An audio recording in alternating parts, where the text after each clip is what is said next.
I'm Rob Skinner, and this is the Rob Skinner Podcast. If you're struggling or have ever struggled with the temptation toward pornography, you are definitely not alone. Statistics reveal that 68% of church-going men and over 50% of pastors view porn on a regular basis.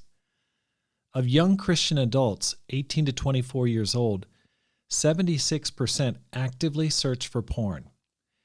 In this episode, originally published in 2022 in episode 150, I interviewed Jeff Hernandez, a disciple I've known for over 30 years. Of my 300 plus episodes, this is one of the most listened to episodes that I have, and it highlights the challenge of pornography and sexual addiction. Jeff shares about his descent into sexual addiction, his divorce from his wife of 22 years, his remarriage outside of the church, his recovery from a sexual addiction, the conversion of his second wife, his return to church, what he learned along the way, and how to overcome sexual temptation and addiction. All this and more on the Rob Skinner Podcast.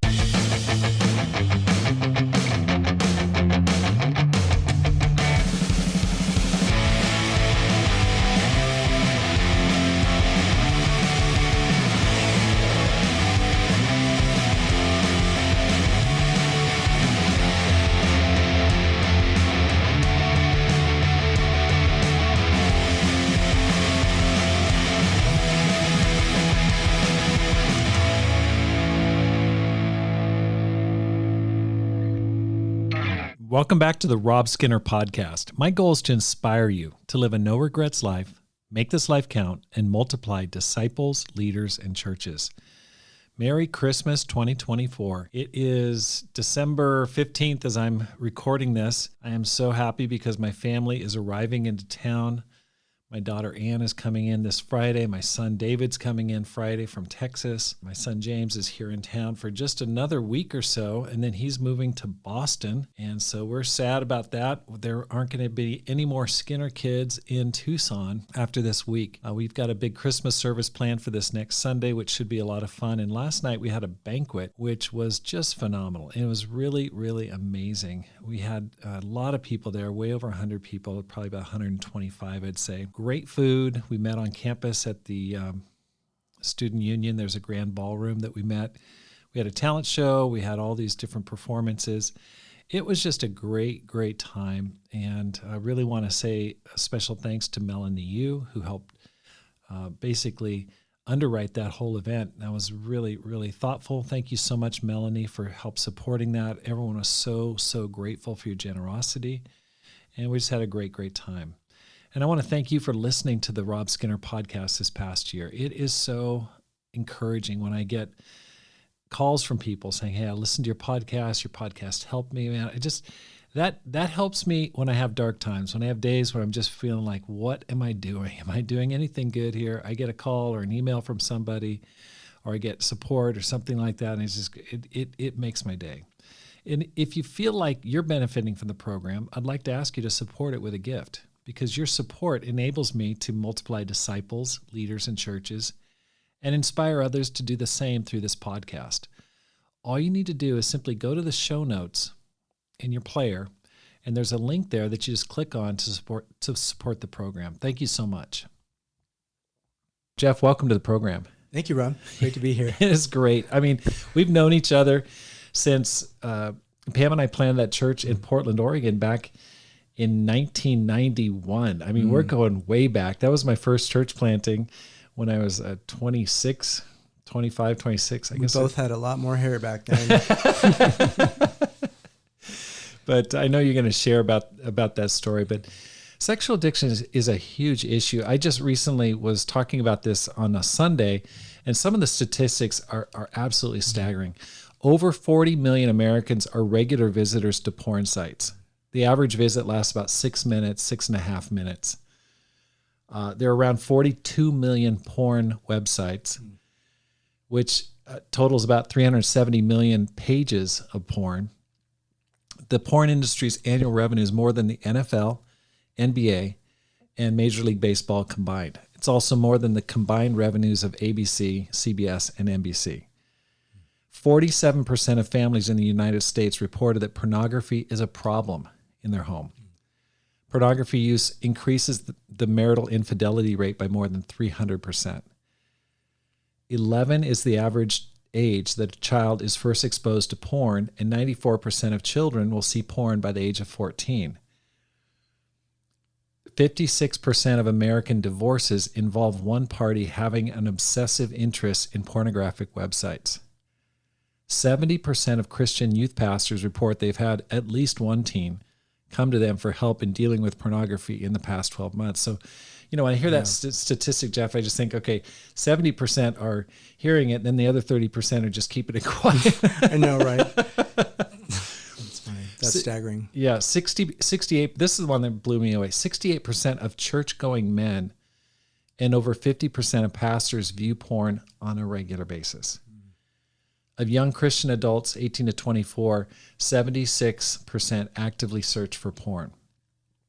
And I know for those listening, it's tempting to think, well, that's just a guy problem. It's the guys.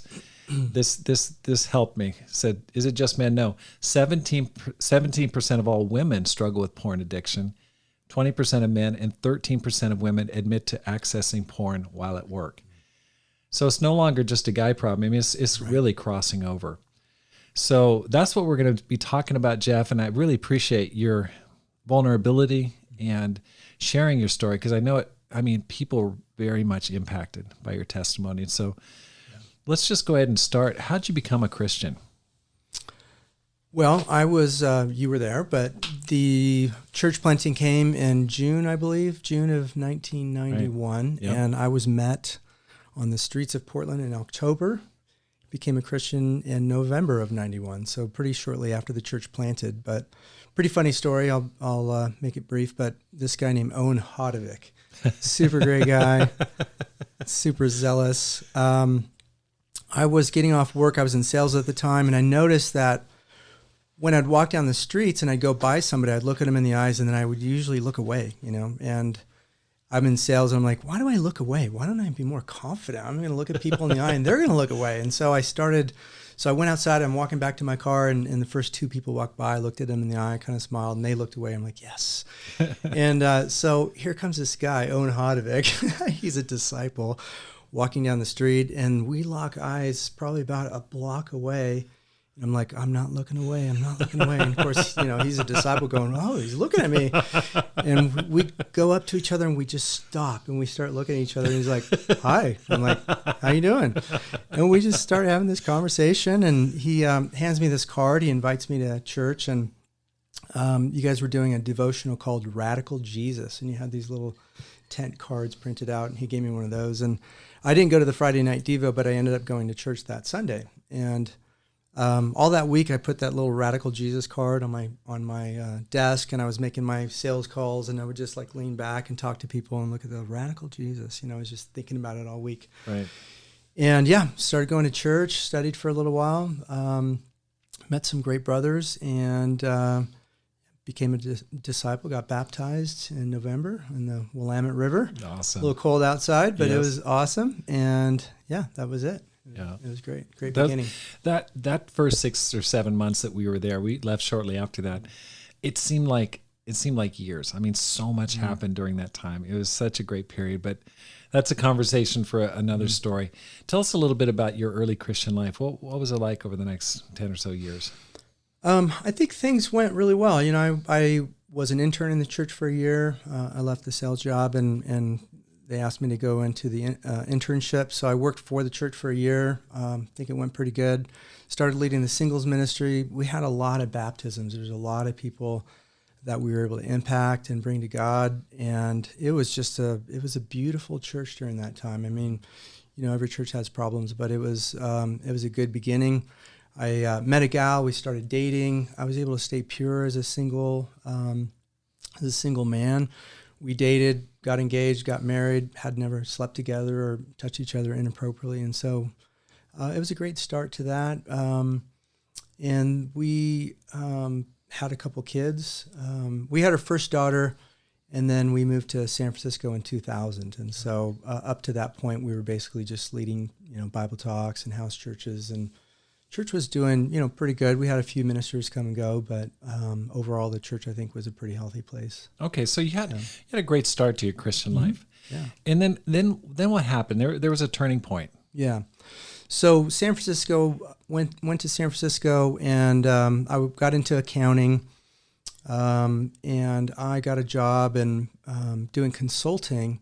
Didn't have a laptop, so there was a brother that ran an IT shop and said he had an extra one for me, and so I got the laptop and started typing in something, and then this link came up, and I knew in my gut, and I kind of looked at the title, I knew I shouldn't click on it, right? And I clicked on it, and it was a pornographic website. And so it was the first time, before then, internet was like just getting started. It's kind of hard to believe that, but back in the day, internet wasn't really around. So first time I saw internet pornography, and I got hooked. I got stuck. Started a habit, started a ritual, just kind of a devastating ritual of every 2 weeks, or maybe I'd go 2 months, and pull it up again and look at it again, and I felt guilty, and I felt shame. And the one thing that I always am grateful for is I was really open about it. So I always talked about it and always confessed it, told my wife, and but I, no matter what I tried, I couldn't stop, and it continued on. And I tell you, it really did a number on my relationship with my wife at the time. It did a number on my relationship with God. I consider myself a prayer warrior. I used to go pray all the time. I can't tell you how many times I just prayed for God, like, God, just take this away from me. I hate this part of me, and I want to stop. And I just begged God to take it away from me. But it never left, right? Mm-hmm. I continued to act out on a regular basis. And yeah, I felt ashamed. I felt insecure and embarrassed. It's hard to, you have brothers in your life, right? And you call the brother, say, I'm having some temptations. He prays for you. You get off the phone, and then you have to call him the next day, say, I acted out yesterday. And it just hurt the relationships. People didn't know what to do, right? I got guys trying to be really loving, and just like, bro, I believe in you. And then you got other guys trying to rebuke you and, get the devil out of you. Right. You're like, bro, right. you're a sinner. You need to stop doing that. And, neither approach really worked. I think we do the best we can, but, people really aren't equipped to try to help people overcome addictions in the church. We got the Bible. Right. But, eventually I had a broken relationship with God. It wasn't working. Whatever I was doing wasn't working, and I was stuck. So what were the consequences? What happened? That was the year 2000. What happened over the next 15 years or so? Mm-hmm. So we moved back to Portland eventually. We moved to the Bay Area for a couple of reasons. One, to help out the Marin sector. Lee and Rhonda Deloney were leading that, and they knew we had some family in the area. So that was the other part of why we went there, as my wife at the time had some family in the Bay Area. So we went to be close to them and help the church. And so that was great. But then the church in Portland started doing pretty bad, and they were looking for some couples to move back. And we were kind of in a place financially, we weren't doing that great, and there's no way we were going to be able to afford a house. And so we they thought of us actually and said, hey, how are you guys doing here? And we're like, well, it's okay, but we've been thinking about maybe moving back to Portland. And they're like, wow, perfect. We're looking for couples to move back. So we came back. And the church had gone through a lot. The couple that was leading stepped out of the ministry, or stepped out of leading there. And then Portland kind of didn't have somebody leading the church, and had just gone through a lot. And that was the time actually that Kip McKean was asked to come and interview, and he came and took over the church. So that was kind of interesting, like, oh, Kip McKean's coming to lead the church. That's kind of interesting. And so he came back. And so personally, I was still struggling a lot with my addiction again. And, didn't matter who my discipling partner, actually Kip discipled me for a while. And then Steve Johnson, when he came, he took over and he discipled me also. So had some pretty good discipling partners trying to help me with this problem. And I wasn't able to stop. Did a lot of damage to my wife at the time. She went from, again, being super like, hey, I love you, I support you, I'm here for you, to just like, I'm tired of hearing about this. Go talk to the brothers. You know what I mean? This is really old. I'm going to say this. One of the things that we actually talked to some elders. They came and did a marriage retreat for us. And one of the things they were talking to the sisters about is, sisters, you need to love your husbands. You need to have sex with them and help them so they don't struggle with their purity, And we pulled them aside and talked to them afterwards, because what I now know and what we believed at the time is it's really not up to the wives to help their husbands stay pure. I mean, it is helpful to have a good relationship with your spouse, but my wife at the time was very giving, and she would give, and we'd have a nice relationship, and then the next day I would act out, so. She felt a lot of pressure. She's like, I'm doing the best I can. I'm giving as much as I can, but then I come home and tell her I acted out and looked at pornography. That didn't really help our intimacy very much. It didn't really help her to want to give to me again, because here I was looking at other women. So that teaching was really hurtful, and we tried to just share that whenever we could. It's like, it's not really up to her to try to keep me sober. That's really my job, in sobriety. Things continued to escalate, and eventually, my wife at the time asked for a separation. This was probably like 2015. And so we separated for a year, and, the goal was for us to just work on ourselves, try to get sober. And I had met some guys. I met a guy named Matt Burton, and Matt was doing work with a nonprofit called Helping Men Heal. And he came and spoke at a Christian breakfast that I went to one time. And he was talking about how there's a lot of resources for women who have gone through trauma, but there's really not very many for men who have gone through trauma. And he started talking a lot about male trauma. And I started thinking about my past. And I'm like, man, I've been through a lot. My dad was super abusive. He was super physically abusive and emotionally abusive and just not super close. I had some issues with ADHD, so school was really hard for me. I'd come home with 2 Ds and 2 Cs and a B, and I just feel like garbage, right?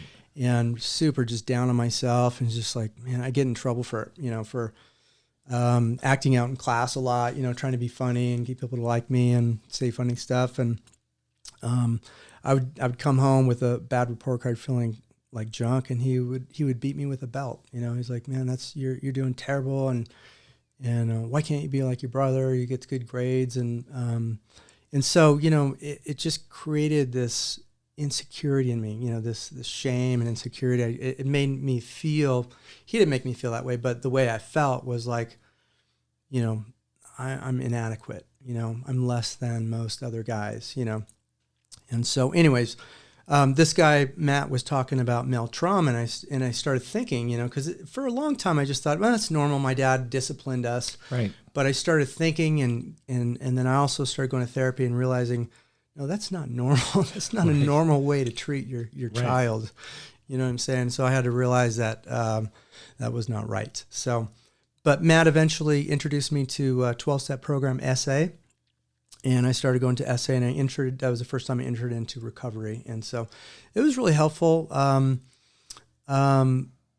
But it did create some longer term sobriety. I think I got like 6 months and 9 months one time. But when we went into our separation, I was really, I could make it maybe 60 days, but then have a relapse. And then eventually after a year, her therapist that she was working with and my former spouse, they basically said, look, we're going to give you an ultimatum. We feel that after a year, if you cannot maintain sobriety, you're probably not going to change. And so we're going to get back together in 90 days. And if you haven't been sober, I'm going to recommend that your wife files for divorce. Of course, I made it about 45 days. I had a relapse. And, I was honest with them. I said, I relapsed after 45 days, and surprise, surprise, she filed for divorce, and that was that. So, okay, let me just stop you right there. I mean, how were you feeling? I mean, you're converted in the kingdom, mm-hmm. You'd kept it pure, and all of a sudden, your wife's saying, "I want to." What was going through your mind? Yeah, well, at the time, I was begging her to keep going. I'm like, we can do this. I know I can do this. I know we can work through this. Please don't do this. You know, I really was desperate and trying. Looking back, I mean, I don't blame her. You know, she really went through a lot. She was there for me for a lot. We were married for 22 years. And, 15 of those I was acting out. So, came to a point where she had to be strong and say, you're not changing, and that's, I care about you, and, it has nothing to do with my love for you. It just has to do with, I can't keep doing this, Right. And that's the other thing right now, like my wife right now, we are recovery coaches, and she helps the women who are married to addicts. And I think that was maybe one of the missing pieces. She did have a counselor she was going to, but I think that's one of the resources that's really missing is for a lot of these women, they don't know how do I help my husband? What do I do? Should I be hard with them? Should I be loving to them? Should I keep having a lot of sex with them, or should I not have sex with them? They don't really know. They don't really have a plan. So they need a program just like men need a program. Right. Or vice versa. If the other one is an addict, it doesn't really matter. So, okay. So she filed for divorce. You guys got divorced. Mm-hmm. What was it? Were you still going to church at that time? What was going on? Yeah. So that was 2016. That was the hardest year of my life. That was the hardest year of my life by far. So super awkward. We both were still going to the Portland church at that time. I would go, sit in a pew up front or to the left, and people would come like, "Oh, where's your wife?" I'm like, "Well, Mika's back there. She's not my wife anymore. We got a divorce," and that was, we didn't really announce it in church, so had to kind of tell the story over and over again. I was like in my late 40s, I'm like, do I start going to the singles ministries now? Like it just, oh my gosh. They were all college age, singles and, younger singles, and there's a few older ones, but it just like, I felt like I didn't belong anywhere. I didn't belong, I wasn't going to go to the marriage ministries anymore. I think they had a marriage retreat coming up, and I'm just like, I'm not going to that, Right. But I didn't feel super comfortable with the singles either. I think during that time, the church, honestly, I'm not going to talk too much about the church, but it wasn't super encouraging for me. I would go, and I was really hurting bad. And, I'm starting to miss church a bit, and I was still going to recovery during that time, but then I'd go to church and I would leave feeling more discouraged than I came. And so eventually I stopped. I know that I was, and then I was still in recovery for a little while, but honestly, I felt super defeated. I was mad at God. Mm-hmm. I was disappointed by God. I'm just like, God, I don't know what I can, I don't know how many more times I can pray or ask you for help. And like, nothing's changing, and I was mad at the elders. I was mad at the church leaders. I was mad at everybody for not helping me, right. But I think people just do the best they can to help you. But I didn't really have the solutions at the time. So eventually I stopped going to church, and eventually in 2016 I just said, forget it. Why am I going to all these meetings and stuff? Like, who cares? And so I stopped going to recovery as well. So that's kind of when my addiction went a little deeper, and I got into online dating. I just was super lonely, and started going out to bars and stuff like that, and felt awkward. I was just this older guy. I felt like an old man, Right. And, so I was doing a lot of dating. I was going out with non-Christian women. And I was trying to stay somewhat connected to the church, you know what I mean? But I'd go, so every once a month I'd show up at the church. And again, it was just kind of not a super encouraging situation. So I'm just like, God, why don't I keep coming back here? It's not working for me, not helping me. I was trying to get, I know there's a couple singles websites through the church, and so I joined one of those and started having some conversations with sisters, but I just wasn't really making too many connections that were super encouraging for me. I met some great sisters, and we had some great talks over the phones, but it was kind of like, there's a sister in Russia. She's like, you should come visit. I can't afford to go to Russia, but, anyways. So I tried that, but I wasn't really in a great spot spiritually. I was just really down. And so yeah, I just got into a mess, and just, it got worse before it got better. Okay. So at that point, you just basically gave yourself over to it. Yes. Okay. Yes. I just said, stop fighting it. Okay. So can you tell me what happened? Like how long was that period? What was involved? What were you doing during that time? So probably for the next 3 years. So from 2016 to 2019, I just said, I'm just going to go for it. So the main thing, so dating kind of became my entertainment. I just went out on a lot of dates. Sometimes just a one-time date or whatever. And then, I got, I had a series of girlfriends during that time. My addiction expressed itself a little differently. I was having, sex with women and just, I didn't really care, I was afraid, because I would still pray on occasion and still be like, man, if I die right now, I know I'm living in sin right now. I am not right with God. So I was afraid. And so I kind of had like, 1 foot in, 1 foot out, you know what I mean? But I was all in my addiction. And then maybe my small toe was in, church, right? So I'd go to church every once in a while. I was kind of looking for some solutions. I started going to like another Church of Christ in town, and that was okay. But, there's no place like home, there's no place like the kingdom of God. And so I'd visit these other places, and it'd be an okay service. It'd be pretty inspiring, but, it was hard to meet people. Nobody ever really reached out to me, and I learned a lot about going through divorce, how much people need other people in their life. It's kind of interesting because I never felt more alone, but every once in a while somebody would call me out of the blue and just be like, hey, I've been thinking about you. I just want to see how you're doing. There were a couple brothers and sisters that were going to Iceland in 2017, and they needed one more guy. And they called me up and they said, hey, Jeff, we know, you're a little older than the average person going on this trip, but you have that awesome spirit about you, and we'd love for you to come. And so I went on this really great trip to Iceland in 2017. And it's those little memories I have of the people that showed up for me, that were there for me, regardless of how bad things were going for me, personally, spiritually. I really meant a lot. And so I think about that now too, when I hear about people going through like a divorce or something really hard.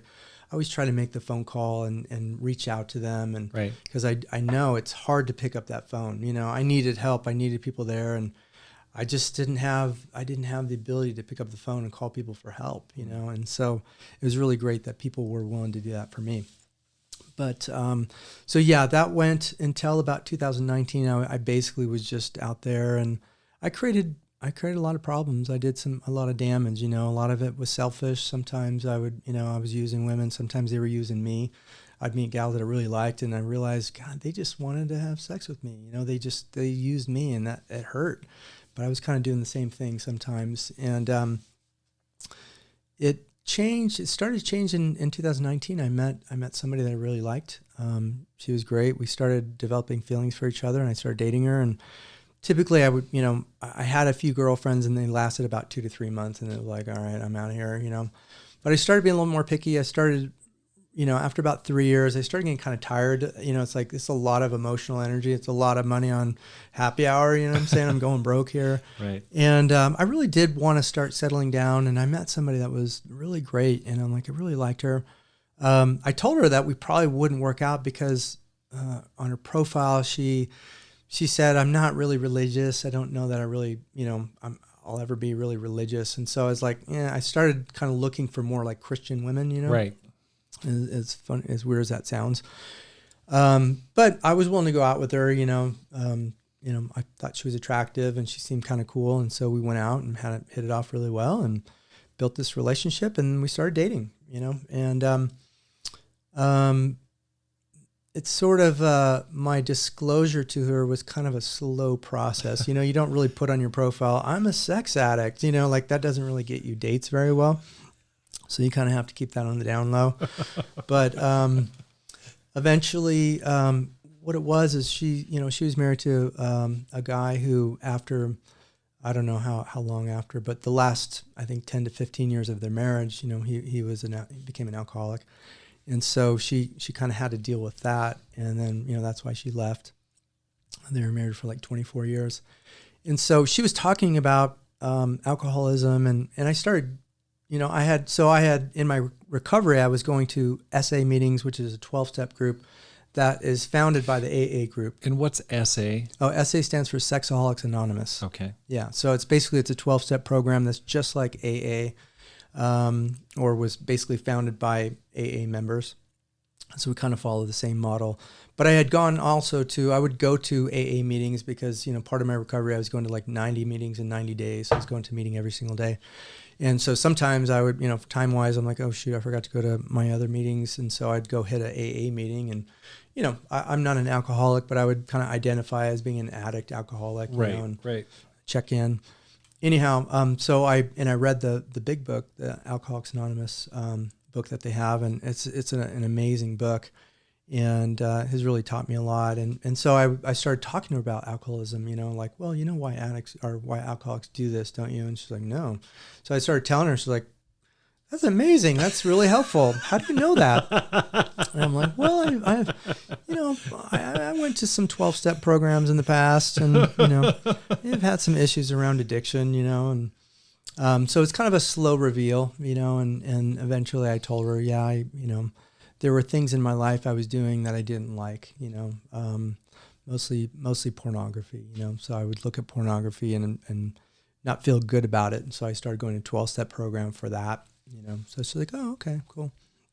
And then, so we, our relationship continued, but then I came home one day from work and told her, this was probably after dating her for probably about 6 months or 9 months. I'm like, I'm feeling guilty because she was being all lovey-dovey, and I kind of was feeling distant, and she's like, what's the matter? And I'm like, well, I looked at pornography today on my phone, while I was at work. And she looked at me and she's like, it kind of, the light bulb went off. She's like, you're a sex addict, aren't you? Still. I'm like, I just had to admit it. I'm like, yep, I am. I mean, it slowed down when we were together, but it was still there, it didn't go away. And time doesn't make addictions go away. They may sleep for a while, but they're always there. So that's when I came back into recovery, because I knew, I'm like, if I'm ever going to want a relationship long term, and especially things were going really well, I'm like, man, this woman's amazing.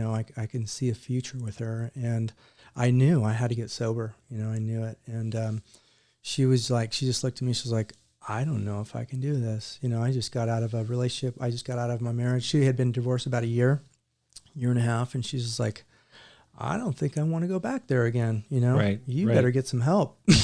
Right. So I'm like, okay, I'll get some help.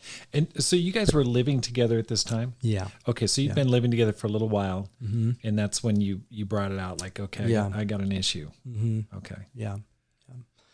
Once she was in and no backing out, she's like, great, I fell in love with you. Now you tell me. So right, okay, so she's emotionally connected to you at this point. You're living together. There's definitely a bond. Right, exactly. Okay, so that's what.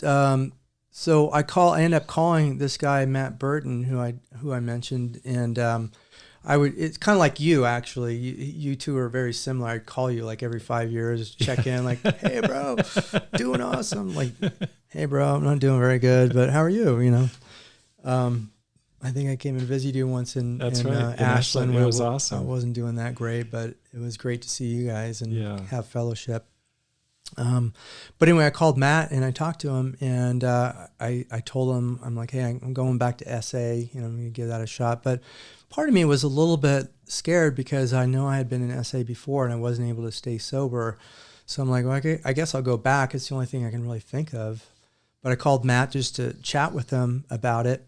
And he said, funny enough, we actually left our the nonprofit. It's still going, but we've stepped down. And what I'm doing now is I'm starting to do addiction recovery coaching. And I just went through. So he studied through a program with a company called AASAT, which is American Association of Sex Addiction Therapists. There's a therapist named Dr. Doug Weiss, He's really well known in the sexual addiction recovery community. Been a therapist for like 30 years. Has a super well known practice. Written like 40, 50 books. And he started a program to train therapists and counselors on how to help people overcome sexual addiction. So he's training people to help them. Because to be honest with you, a lot of therapists out there, they do a lot of great work, counselors, but they're not really equipped to know, how do I help somebody overcome sexual addiction? So a lot of times you go to a therapist and they don't really know what to do exactly. So he developed a whole program, and he's helped so many, hundreds of thousands of people overcome sexual addiction. So he's got a coaching platform that he does. So if somebody doesn't want to go back and get their master's degree, they can just become a coach. So Matt told me about this program. Sounds great. He's like, it's just like individual counseling. We meet, have individual sessions, and I also have these work groups that I do. We meet once a week and just check in, and they work really well. So I'm like, all right, sign me up. So I signed up, and then as well, my wife, his wife works with the women or spouses to help them. And that was really helpful for my wife as well, because she was able to really work through some codependency issues she had. She didn't really realize, but she was, very codependent from her prior relationship and with me as well. And she had to learn how to set proper boundaries and how to deal, with the trauma of a spouse being an addict. She had to learn, how to deal with that. So she started getting help. I started getting help. We'd have a couple of sessions together. We'd have individual sessions, and I started doing the work groups, and I was going to the 12-step program, SA. And the combination of those two, it worked. Wow. It worked. The last time I acted out was January of 2021. I got sober. Congratulations. Yeah, thanks. Yeah, it's awesome. So, yeah, so we've been working with Matt ever since, and just a wonderful program. And okay, so yeah, so you're in this relationship. You're living in sin, so to speak, but you're recovering. What happened? Okay, how'd you navigate this new relationship with non-Christian wife, doesn't like God, or doesn't be indifferent toward God, I guess probably easier to say. What happened? So yeah, some amazing things happened, I guess, once I made the decision to start coming back to recovery. God always works on you, even when you're gone, he's working on you. And so some really cool things happened. So one, my girlfriend, I guess at the time, she started seeing me reading my Bible and started seeing me read recovery material. She'd come out and I was reading my Bible. She's like, "What are you reading?" And I'm like, "I'm reading the Bible." And she's like, "Well, tell me about it," And she was really interested, And she said she was a Christian and a believer and all that, and wasn't really active in church, but she'd never really read the Bible. So I started telling her stories and talking to her about the Bible, and she just soaked it up. And so that was a really cool thing. So, so I took her to church. I took her to a Church of Christ in town, and she was like, "We're not going back there. That place is boring." It's like, okay.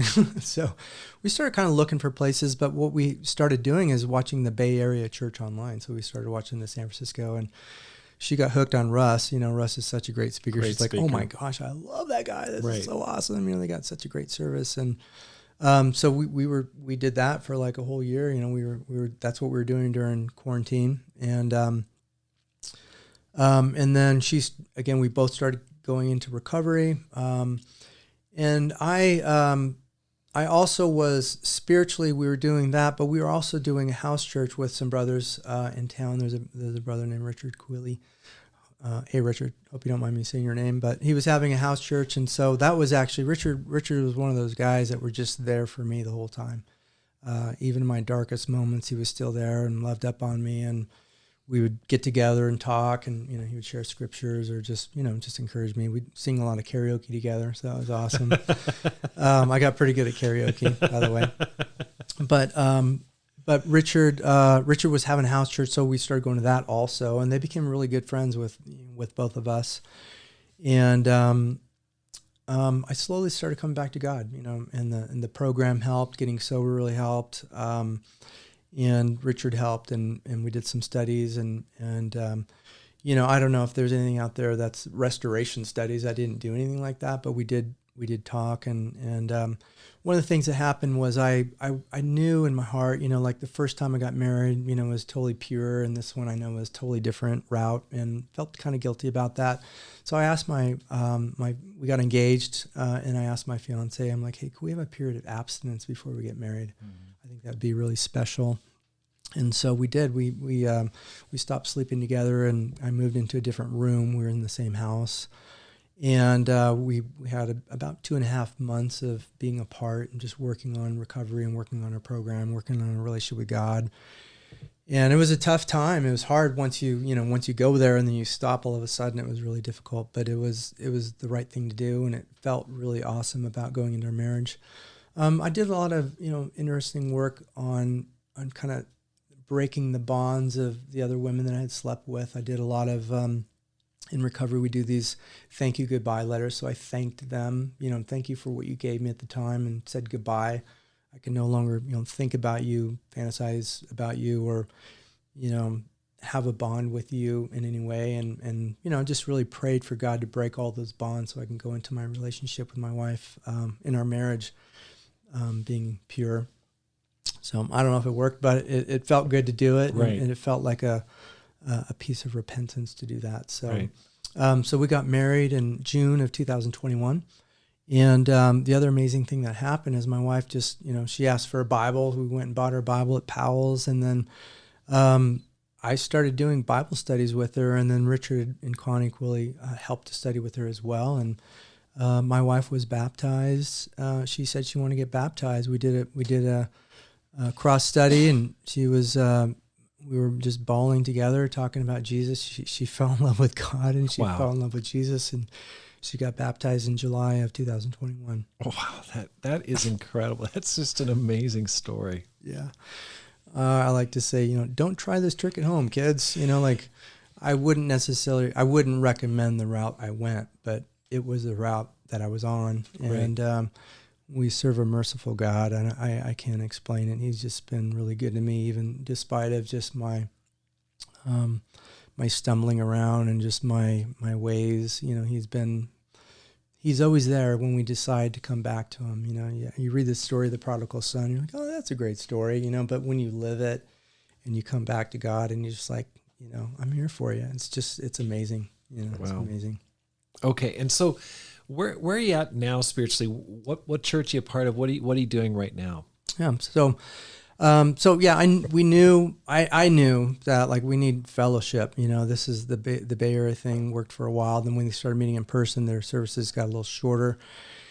And again, we kind of started looking, but really what happened is I started praying, again, the Portland church, I really love the folks that are there and leading the church, but it just seemed like it wasn't the right place for me to go back to. It just seemed like it wasn't doing great, and some different teachings going on there now. And I just was like, we can't go back. I can't go there, And so we started praying. And what happened was a brother called me and said, hey, we're Kelly Boyd, who leads the Eugene church, is coming to town, and he wants to get together with anybody who wants to meet with him and just have some fellowship, and he's thinking about, maybe having like a house church or something like that. And I said, that sounds great. So this brother told me about that. So we went and met with Kelly, and there was maybe about a dozen of us or so, like 12 of us. And he just wanted to hear our stories. And he said, yeah, I've been really thinking about the Portland church and the Portland area. I know there's a lot of disciples here.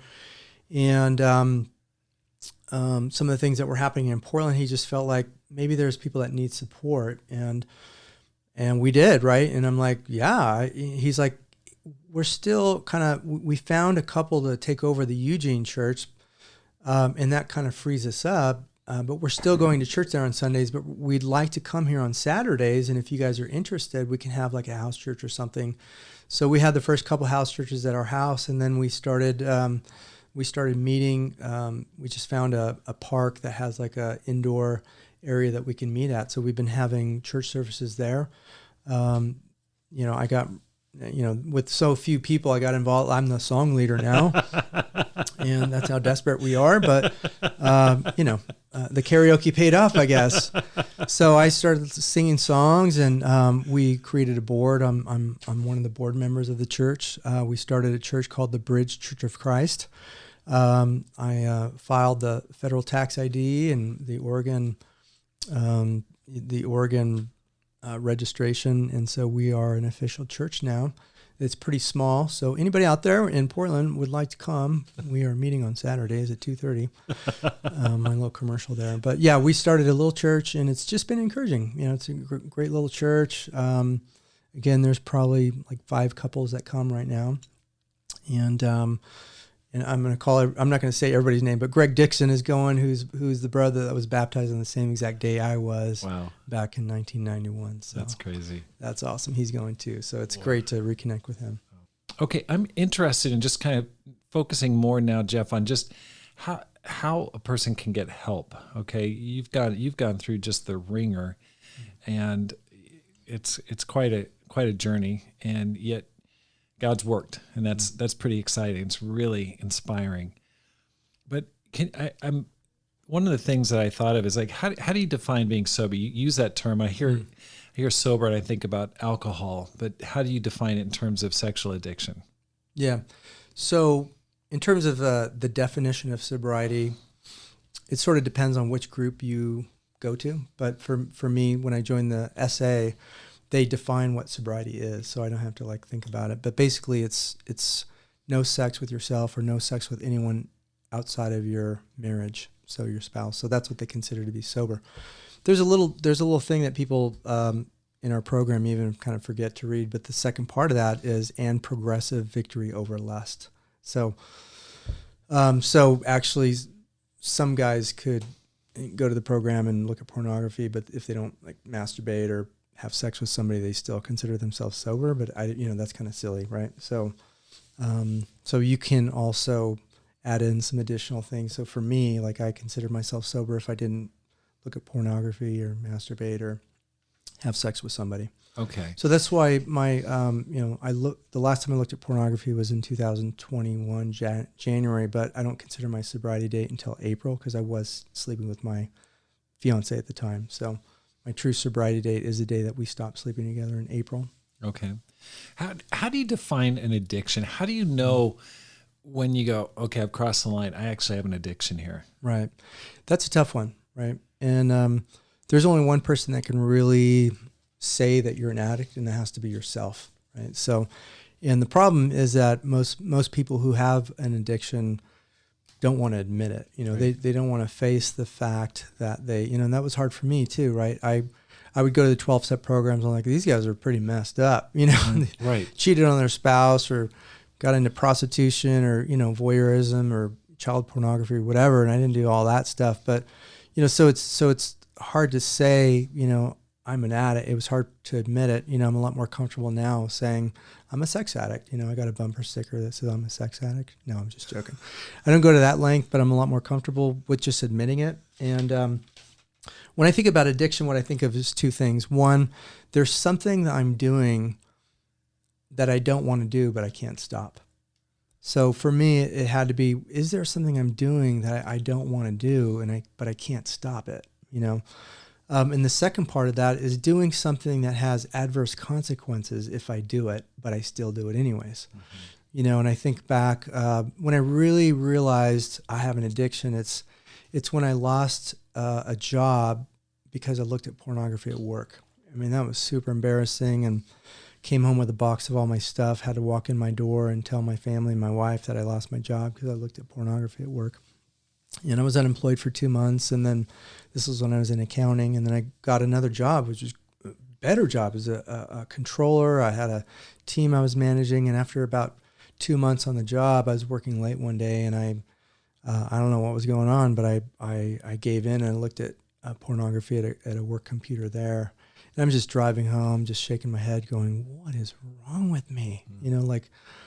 Why would I risk this great job I just got? I don't get it. And so I knew at that point, I have a problem, and I think I had been acting out for about 5 years up to that point or so, maybe 7 years. And so I knew for me, like I knew I got a problem with this, and okay. So I'm sure there's people, it's a continuum, right? You've got people on the extreme side, and then you've got people dabbling in it, and then you've got everything in between.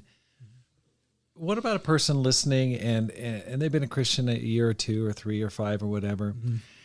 They're not into it every day, but it's comes up with regularity over the course of like 3 years. It's pretty consistent. Sure. It's like every 30 days or every 3 weeks. It's like, oh, I'm feeling that need and to get into it, but they don't want to say I'm an addict. Mm-hmm. They don't feel like I'm that far into it, but at the same time, it's an issue. Yeah. So, yeah. What do you do in that situation? Well, that's, it's an interesting question because it's hard when you're there, it's every addict's, and I'm not going to say that these people are addicts, right? But it's every addict's wish to control and enjoy their addiction without having to call themselves an addict, right? So it's kind of like alcoholics, before they really admit that they're a true alcoholic, they try all sorts of different stuff. I'm going to just drink beer, I'm going to just drink hard liquor, or I'm only going to drink on the weekends. And so we go through this process of trying all these things, all these gyrations to stop this behavior, but it doesn't work, And so I think that's kind of the point where you have to look at it and say, are there things happening that is there a cycle that you can look at? For me, it took a long time, it took a while, and it's, the problem is you can go 2 months maybe, and be fine, but then all of a sudden, bam, it just hits you out of nowhere. And you're like, I was doing so good, Right, exactly. And so it's confusing and frustrating. But what I also learned is that there's a lot of different types of addictions, sexual addictions. And so like one of them is a biological addiction. And so once we train our brain and we get used to receiving pleasure a certain way, and we repeat that over and over again, even though it may be every couple months, it does create these neurological pathways, and it does change us physically. It is just like a drug addiction. The high that we get from sexual addiction is a drug addiction. All the chemicals that get triggered and fired in your brain, it creates an addiction. So when that's happening, people need a plan. We need a program to change. So there's tools that they can get, and the thing that happens also, sometimes people will maybe not be too bad, and they'll go to a program like a 12-step program, and then they go maybe once or twice, and they're like, I don't know, that's weird. I have to say I'm a sex addict when I right. and introduce my name, right. and I don't know that I'm a sex addict, and maybe they go to a meeting that's kind of weird, and guys are older. I don't know, right. They just can't relate, right. And so then they don't go back, right? And that's fine. And in the AA, when the early years of AA first started, it was only the really hard cases that would get sober, because they were homeless and everything was a wreck, right? But if you read the foreword to the big book, it explains how after many years, guys would come and by hearing the stories of the older alcoholics and how their lives were kind of manageable at some points, but then they got drunk over time and then they lost everything, they could kind of see the vision, like, here's where I am now, but if I keep drinking the way I am, right. I can see that's where I'm going to end up. Right. And so for some folks, if they're having repeated relapses, but the rest of their life is still functioning, I say, amen. I'm glad that life is still going well, but if there's something that's happening, you can't stop, just keep going. Keep going if you don't think there's a problem, and let's give it another year and see what happens. Wow. You know what I mean? So that's what the old timers say is go out there and, okay, you don't have a problem. Great. Go out there and do some more research and development and see, we'll see you in a year and see how it is. Exactly. I hate to laugh. It's just, yeah. Now, what happened? What about a person who's in a relationship with someone, and how can you tell the signs of a person who's really struggling in this area, whether it's a husband or whether it's a roommate? Like what should a person be looking for? Well, yeah. So if it's kind of different, right? If it's a husband or a wife, and so the thing that we do, what's interesting is that I think God gives us a conscience, and God gives us the spirit in us, right? So my wife kind of always knew, and I was terrible at hiding my guilt and shame. So and even my current spouse now, like she knows when she walks in the door, and she's like, "What's wrong?" I'm like, "Nothing." She's like, "What's wrong?" Nothing. I'm not acting out the same way, but I still have daily I still have challenges, right? I still have temptations, and I still have down days where the temptations are strong, and I'm fighting, and I may not have given in, but but sometimes if I'm not having a great day, she just knows it. So I think the first thing is just, you got to go with your gut, especially if you're married to somebody. Second thing is just, you can ask them directly, The thing that we do also in my program and when I first started getting coached is we did a polygraph test.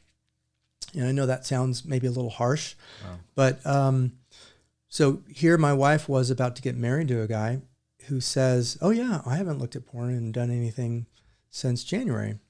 And how do you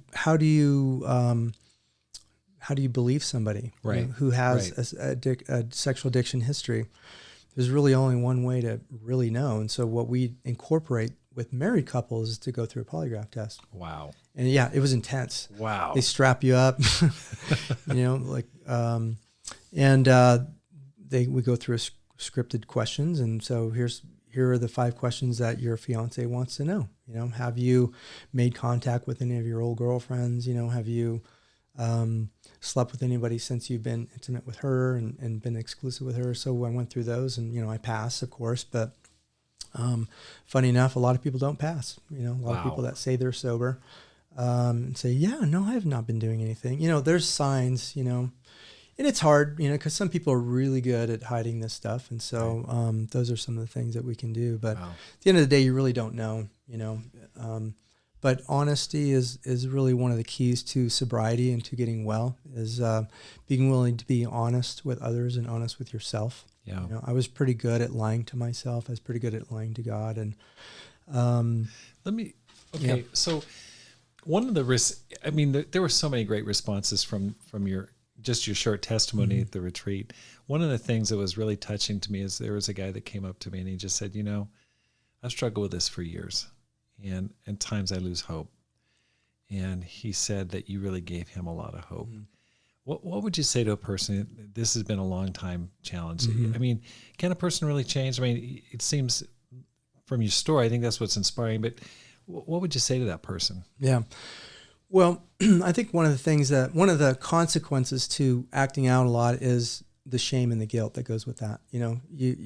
Here I was, I love God, and I was doing the best I could, but every time you fall short, you just feel like you're letting God down. And so one of the mind shifts I had to make is, I'm not a bad person trying to get good. I'm a sick person trying to get well. Mm. And so one of the things that I tried to share with the brothers, like, you're not a bad guy. You're sick. If this is something that's happening in your life, you need help. You need a plan, right? And again, you would think, we have the Bible, we have God, we have prayer, and you'd think that would work and be enough. But for me, it wasn't. I needed something more. If my relationship with God was good enough to get me sober, I wouldn't have needed something else, but I needed something else. And I think a lot of brothers and sisters probably do also. So that's the first thing, is like, let's just get rid of the shame and guilt, but let's get a plan, right? One of the ways that we can really lie to ourselves, one of the biggest lies we can tell ourselves is, I can handle it. Right. Okay. So I was talking to some brothers that love Facebook, right? I can't go on Facebook.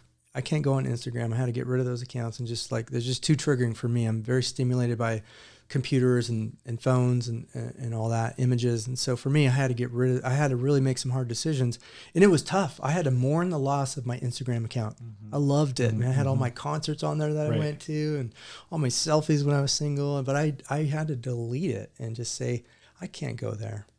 I can't. So we're really good at lying to ourselves and telling ourselves we can handle certain things that we can't. And so part of the recovery work is just being accountable and setting boundaries and just saying, if this is how you, where does your cycle start? What's kind of the beginning process of it? It could just be because it's Tuesday and why not? You know what I mean? Right. So there's not always a reason, but sometimes, for me, I just got to limit my screen time. I got to limit how much time I'm on the internet. Okay. So that's one, just limit your screen time. You shared some hacks or some tips. I know that we don't have time to do a complete, that's why you're doing the coaching, is to give so much help, but can you just give some starting tips? So sure. How do you even just get a handle on sexual purity if you've been struggling with it? Well, one of the things that people think we do to help is to try to help them stop acting out. And that's not really what we do. We try to help people not start acting out. Because just like an alcoholic, if they have one drink, they're going to get drunk, right? Mm-hmm. And so for somebody who's struggled with their purity, we have to be convinced that we cannot handle a drink. I am like an alcoholic. My drink is looking at something. So I cannot handle it, and so for me, I'm very diligent now about what I look at, and just so like I'm driving down the road. And maybe there's a billboard that's really provocative, right? And you just kind of look up and you notice it and you look away, and it could just be a split second. And then my addict brain says, that looks pretty good. Why don't you have another look, right? And if I looked back at it, that would be my first drink. So just seeing something isn't my first drink. Looking back at it a second time is my first drink. Unless the first time I look at it, I pause for like 10 seconds, then I'd be drinking, right? Mm-hmm. So I have to be convinced that I cannot handle it. And that's the 12-step program. The first step is I'm powerless over my lust, and my life has become unmanageable. So if I know I'm powerless over it, I need to be honest with myself that I can't handle taking the first drink. And so, sometimes you see something that's just triggering, and all of a sudden you got the obsession, the temptations are coming, and that's when I need to go to work. So first thing I do is I pray. I have a very specific prayer I do that is really good. It's a 3-step prayer, but the first part of it, and I'll share it with you, but the first part of it has a word in it that really was kind of one of the keys to my sobriety, and it's called the word surrender.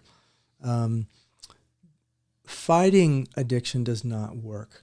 Trying harder does not work. I don't know how many times I've gotten advice like, bro, you just need to try harder. It's kind of like working with somebody who's got a depression. You don't tell them, bro, you need to try harder to be in a better mood. Like, okay, that doesn't, thank you, bro. That's not very helpful.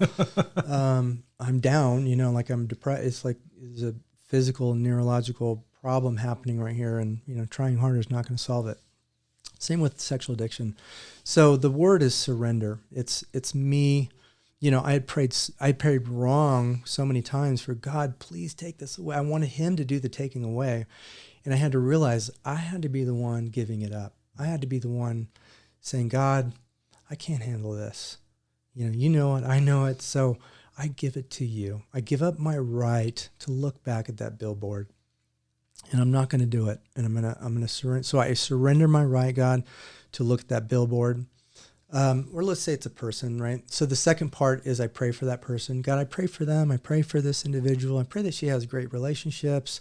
I pray for her, to do well financially. I pray that she finds you, God, that somehow she could seek you and find you. Mm-hmm. And the third step is, God, I pray for myself that you would fill me and give me what I'm looking for in my lust. I pray that you would help me to find what's missing right now and the reason why I want to look back, whatever it is. I pray that you would give me that. Right. I thought that was so powerful when you shared that, because there is something driving us, and just that third prayer really kind of hit me. The other thing I got to do is I got to get on the phone. I got to get I part of the benefits of the recovery program is you build a big group of people around you that are in recovery, and so I make a lot of calls every day. I make 2 to 5 calls, and got people calling me. Already have taken a couple calls today, guys just checking in and calling you. And by being close to these guys, I can call them anytime, and if they're not around, I just keep calling. and you just talk it out. If I take it in, I got to get it out. I'm like, hey, if let's say I did take a first drink at that billboard, I would call and say like, yeah, I just drove by a billboard. I looked at it, twice. I just want to confess that and be open about it, and I got to get it out. What I find so inspiring about your situation is that you've gone through the dark valley. You've come back out. I mean, it's a very unorthodox pathway. You've gone through divorce, remarriage. I mean, just so challenging. And yet you've come back to God. You've fought for your sobriety. But now you're into coaching. Now you're into helping others. Can you talk a little bit about that and what you're doing? Yeah.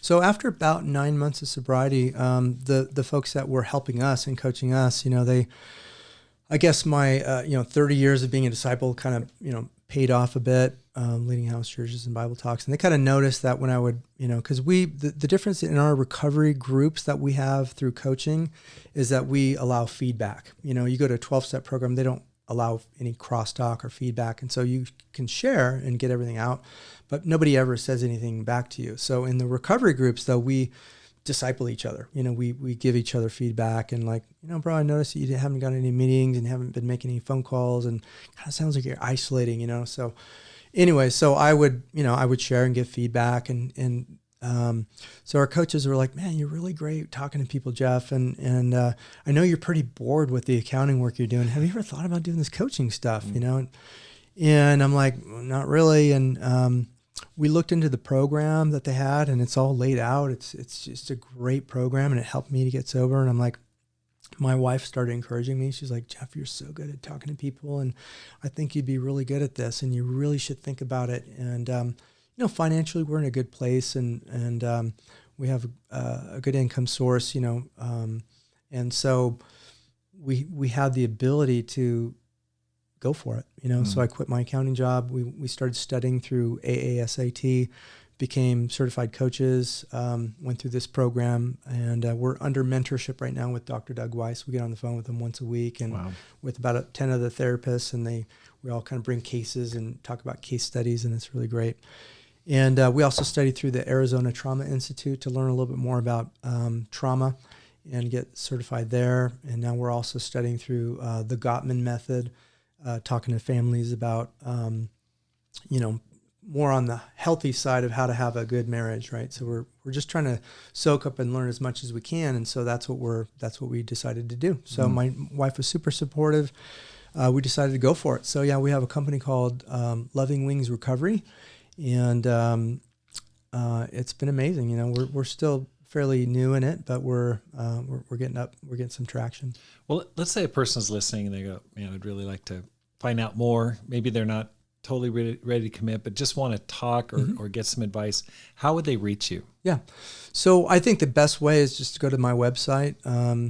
What's the website? We need some more hits on there. So I'm going to plug it, lovingwingsrecovery.com. So in our wedding we had Dave Matthews does a song called Loving Wings. Wow. It's awesome. You guys should listen to it. But so we kind of stole his little song title there. And lovingwingsrecovery.com, and there's a contact us buttons everywhere, and just shoot me an email from there. And then what's really great, and what I offered to all the brothers at the conference is, for me, it's not really about the money. This is now have become a little bit more my mission, my purpose, to help others. And so I love talking to guys. I'd be glad to talk to anybody, not charge them anything. So I told these guys, call me up. I can get you started, get you into a 12-step program, no cost for that. If people do want some additional help and they feel like, they're married and their wife's kind of going through it and they just need a little bit more help, then I do individual sessions. And so we charge just like a counselor would.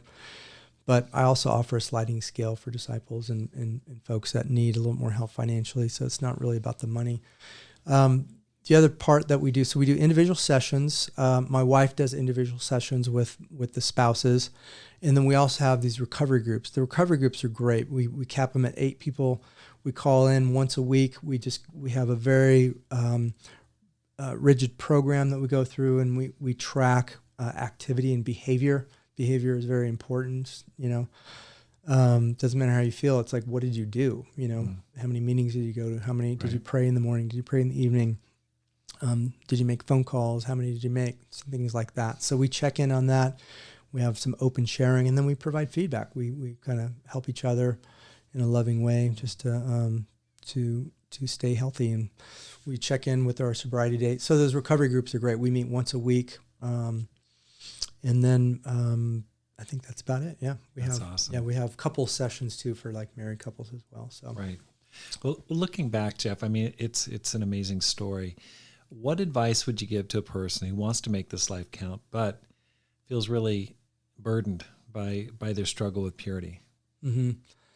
Well, I mean, I can relate. I can relate, and I think the thing that I was thinking about is it's important to find people around you that have gone through what you've gone through and have come out the other side. Mm-hmm. And so that is one of the benefits of going to the 12-step program is you're going to meet a lot of people that have been there.